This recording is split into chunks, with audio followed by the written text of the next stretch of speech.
Hello friends, இன்றைக்கான recipe என்னென்னு பார்த்தீங்கன்னா, ஓவன் இல்லாமல் வீட்டிலே ப்ரௌனி எப்படி செய்யலான்றது தான் பார்க்க போகிறோம். இது குயிக்காக அண்ட் சிம்பிளாக செய்யக்கூடிய ரெசிபி தான். வாங்க எப்படி பண்ணுறதுன்னு பார்க்கலாம். வீடியோக்குள்ளே போகிறதுக்கு முன்னாடி என்னுடைய சேனலை சப்ஸ்கிரைப் பண்ணிக்கோங்க.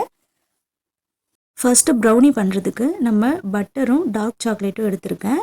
டார்க் சாக்லேட்டோடைய அளவு வந்து பார்த்திங்கன்னா 150 கிராம் அளவுள்ள டார்க் சாக்லேட், 100 கிராம் அளவுள்ள பட்டர், இது ரெண்டுத்தையும் டபுள் பாயில்டு மெத்தடில் நம்ம மெல்ட் பண்ணி எடுத்துக்கணும்.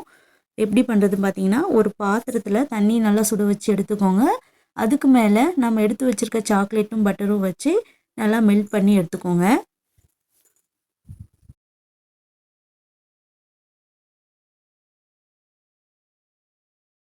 சாக்லேட்டும் பட்டரும் நல்லா மெல்ட் ஆயிடுச்சு. இதை நம்ம இப்போ ஓரமாக வச்சுக்கலாம். இப்போ ஒரு மிக்சிங் பவுல் எடுத்துக்கோங்க.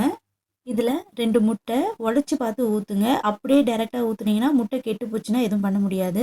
1 டேபிள் ஸ்பூன் அளவுள்ள வெனிலா எசன்ஸ், 70 கிராம் அளவுள்ள நாட்டு சர்க்கரை, 70 கிராம் அளவுள்ள ஒயிட் சுகர், இது எல்லாத்தையும் சேர்த்து விக்ஸ் வச்சு நல்லா அடித்து எடுத்துக்கோங்க. சர்க்கரை வந்து நல்லா கரைஞ்சி வரணும்.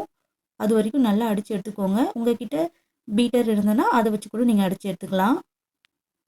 இந்த அளவுக்கு நல்லா மிக்ஸ் பண்ணி விடுங்க. எல்லாம் ஒன்றோட ஒன்று கலந்து வரணும். நல்லா பீட் பண்ணதுக்கப்புறம் நம்ம மெல்ட் பண்ணி வச்சுருக்க டார்க் சாக்லேட், பட்டர் ரெண்டுத்தையும் சேர்த்து நல்லா மிக்ஸ் பண்ணி விடுங்க.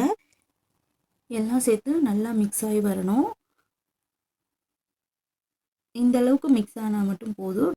ஓவராக மிக்ஸ் பண்ண வேணாம், கொஞ்சம் ஜென்டலாக மிக்ஸ் பண்ணாலே போதும்.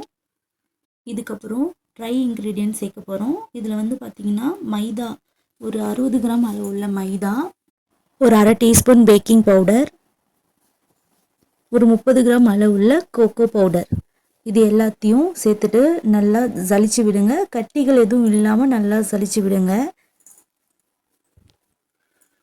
எல்லாம் நல்லா சலிச்சதுக்கப்புறம் இப்போ எல்லாத்தையும் சேர்த்து ஒன்றா மிக்ஸ் பண்ணுங்கள். மிக்ஸ் பண்ணும்பொழுது ஒரே டைரெக்ஷனில் தான் மிக்ஸ் பண்ணணும். மாற்றி மாற்றி மிக்ஸ் பண்ணிங்கன்னா பேட்டர் வந்து சரியாக இருக்காது. எல்லாமே வந்து பார்த்திங்கன்னா நல்லா சேர்த்து மிக்ஸ் பண்ணி விடுங்க.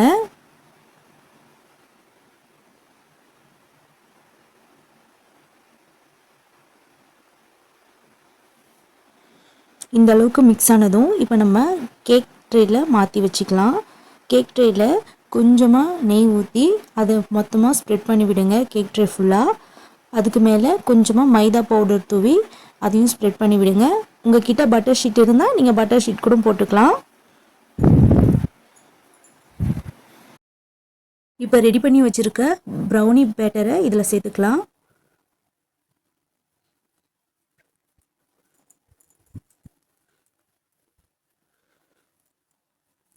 எல்லாத்தையும் சேர்த்ததுக்கப்புறம் நல்லா டேப் பண்ணி விடுங்க. பபுள்ஸ் எதுவும் இல்லாமல் இருக்கும். இந்த மாதிரி குச்சி வச்சு கொஞ்சம் இந்த மாதிரி மேலே பண்ணி விட்டிங்கன்னா பபுள்ஸ் எதுவும் இருக்காது உள்ளே. உங்களுக்கு மேலே என்ன வேணுமோ சாக்லேட், நட்ஸ் எல்லாமே சேர்த்துக்கோங்க. இப்போ நான் ஒரு பெரிய பாத்திரத்தை ஒரு 10 நிமிஷத்துக்கு முன்னாடியே ப்ரீ ஹீட் பண்ணி வச்சுருக்கேன். அதில் இப்போ நம்ம ரெடி பண்ணி வச்சுருக்க ப்ரௌனியை வச்சுட்டு க்ளோஸ் பண்ணிடலாம். இது வந்து பார்த்திங்கன்னா ஒரு 40லேருந்து 50 நிமிஷம் லோ ஃப்ளேம்லேயே வச்சு வேகணும். அப்போ தான் ப்ரௌனி நல்லா வரும். ஒரு 40 நிமிஷம் கழித்து ஓப்பன் பண்ணி பார்க்கலாம். பாருங்கள், ப்ரௌனி ரொம்பவே சூப்பராக வந்திருக்கு. நம்ம கடையில் வாங்குகிற ப்ரௌனி மாதிரியே நல்லா ஃபஜ்ஜியாக வந்திருக்கு. பாருங்கள் எப்படி இருக்குன்னு. இதே மாதிரி நீங்களும் வீட்டில் ட்ரை பண்ணி பார்த்துட்டு எப்படி இருக்குன்னு சொல்லுங்கள். என்னுடைய வீடியோ பிடிச்சிருந்தா சப்ஸ்கிரைப் அண்ட் லைக் பண்ணிக்கோங்க, ஷேர் பண்ணிக்கோங்க. Thank you guys.